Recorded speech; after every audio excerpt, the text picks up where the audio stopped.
दोस्तों हमने पिछले वीडियो में बताया था कि किस तरह हम वैक्यूम करेंगे। प्रॉपर वैक्यूम होने के बाद अभी हमें इसमें गैस चार्जिंग करनी है। ये हिटैची का बहुत पुराना यूनिट है। इसमें कहीं भी नहीं लिखा हुआ कि हमें कितने गैस डालनी, कितने केजी। इसमें ये 5 TR का हमारा यूनिट है। इसमें हमारे 2.5 TR के 2 कंप्रेसर लगे हुए हैं। अब इसमें हम गैस चार्जिंग करेंगे।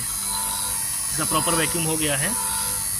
इसमें हम पहले 2 kg गैस डालेंगे और रनिंग में आने के बाद फिर प्रेशर चेक करके इसके बाद इसमें गैस टॉपअप की जाएगी।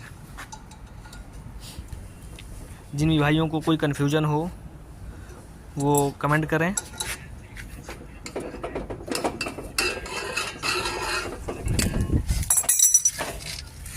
प्रॉपर हम इसमें गैस का वेट करके गैस डालेंगे।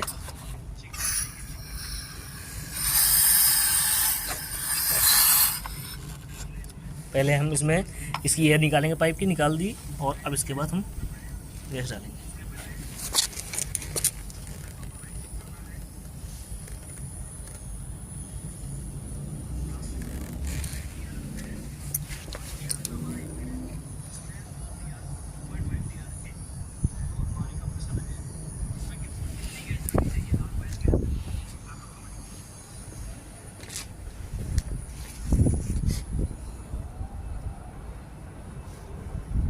प्लीज़ आप सभी लोग हमारे चैनल को सब्सक्राइब करें, लाइक करें और कमेंट करें।